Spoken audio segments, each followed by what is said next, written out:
చట్టం ప్రకారం ఒక మనిషిని ఇంకో మనిషి చెయ్యెత్తి కొట్టొద్దు. అది భర్త అయినా, తండ్రి అయినా, పాలోడైనా, పగోడైనా దెబ్బలు కొట్టే అధికారం ఎవ్వలకు లేదు.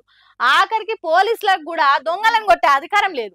ఎంత పెద్ద నేరం చేసినా కొట్టే అధికారం వాళ్ళకి లేదు. మరి ఎట్లా వాళ్ళకు బుద్ధి వస్తుందంటే దానికోసం కోర్టులు ఉంటాయి. ఆ కోర్టులే శిక్షలు ఇస్తాయి. అంతేగాని పోలీసులకు కొట్టే అధికారము చింతాకు మందం కూడా లేదు. కానీ ఇక్కడ చూడండి, చట్టాన్ని లెక్క చేయకుండా పోలీసులు ఎసోంటి కొట్టుడు కొట్టిండ్రో. వాళ్ళ చేతులకు జట్టలు బుట్ట, వాళ్ళ అధికార బల్పుల మన్నుబొయ్య. అరేరే అది ఏం కొట్టుడు? వాళ్ళు మనుషులు అనుకుంటున్నారా లేకుంటే పశువులు అనుకుంటున్నారా? గొడ్డును బాదినట్టు బాదుతున్నారు. ఇంతకు వాళ్ళు చట్టం తెలిసిన పోలీసులేనా లేకుంటే ఏదో అడ్డమారి గుడ్డి దెబ్బల పోలీసులు అయినరా? రోడ్డు మీద అందరు చూస్తుంటే లాఠీలతోని పాదాల మీద కొడితే ఎంత దెబ్బ తాకాలి, ఎంత బాధ కలగాలి. వాళ్ళు దొంగలా లంగలా అట్లా కొడుతున్నారు. ఎంత పెద్ద నేరం చేసినా కొట్టే అధికారం పోలీసులకు లేదు. మనుషులను కిరాతకంగా చంపే తీవ్రవాదులు అసొంటోళ్ళు కూడా పల్లెత్తు మాట అన్నారు. చిన్న షీపురు పుల్ల గీసినట్టు కొట్టారు. గుంటూరు జిల్లా తెనాలిపట్నం ఐతనగర్లుండే దళిత యువకులట ఇల్లు గంజాయి మత్తుల కానిస్టేబుల్ మీద దాడి చేసిండ్రట. అందుకే ఇట్లా కొట్టిండ్రని అంటుర్రు. వీళ్ళేమో కానిస్టేబుల్ చిరంజీవి అనే టైంనే లంచం అడిగితే ఇయ్యనందుకు మా మీద దాడి చేసిందని బద్నామా వేస్తున్నారని అంటున్నారట. ఇటు పోలీసులు తప్పు చెప్తున్నారా లేకుంటే వీళ్ళే తప్పు చెప్తున్నారా అనేది పక్కకు పెడితే ఇట్లా కొట్టే అధికారం పోలీసులకు ఎవరు ఇచ్చిండ్రు? వాళ్ళు రక్షక భటులా లేకుంటే రాక్షస భటులా? ఈ తిరగ కొడితే తర్వాత వాళ్ళు నడవగలుగుతారా, పని చేసుకోగలుగుతారా? ఈ దెబ్బలు ముందు ముందు ఇబ్బంది పెట్టాయా? కాసింత కూడా ఆలోచన లేకుండా ఏంది కొట్టుడు? 10 మందిలో అందరు చూస్తా అంటే కొట్టాలని ఏ చట్టంలున్నది? మేం పోలీసులం, మేమేం చేసినా నడుస్తుంది అనుకుంటే ఎట్లా? ఎవరో ఒకలిగో ఇట్లా వీడియో తీస్తారు, సోషల్ మీడియాలో పెడతారు. అప్పుడు ఉద్యోగాలకు ఎసరు వస్తుందని తెలియనట్టున్నది పోలీసులకు. ఇది హ్యూమన్ రైట్స్ కమిషన్ దాకా పోతుంది, మానవ హక్కుల ఉల్లంఘన కిందికి వస్తుంది అనేది తెలియదో. అంత తెలిసినా పోలీసు అధికారం ఉన్నదన్న బల్పో తెలియదు కానీ ఇట్లా మనుషులను హింస పెట్టిండ్రు.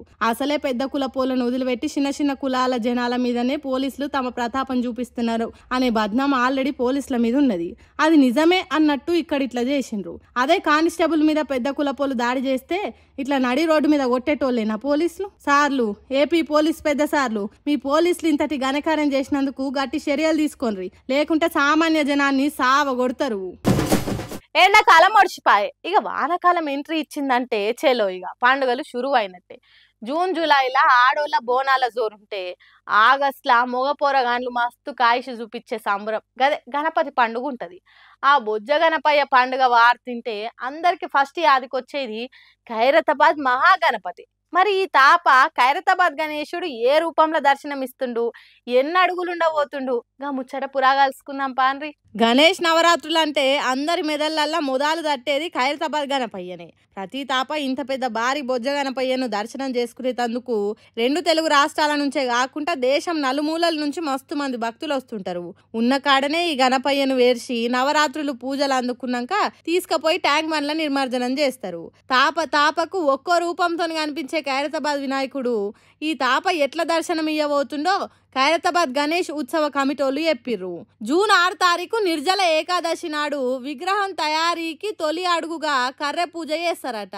అంటే ఈ పూజతోని పనులు అఫీషియల్ గా షురు అయినట్టు అర్థం. ఈ విగ్రహం తయారు కానికే ఏం లేదన్నా 3 నెలలు పడుతుంది. అందుకే మంచి ముహూర్తం చూసి పనులు అప్పుడు చాలు చేస్తారట.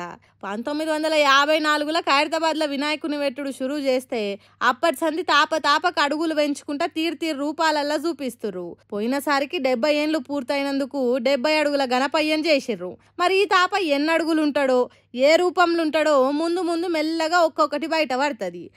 భారీ బొజ్జ గణపయ్యను కనులార చూసి దర్శనం చేసుకోవాలనుకుంటే మాత్రం వినాయక చవితి దాకా ఓపిక పట్టాల్సిందే పొర్రి.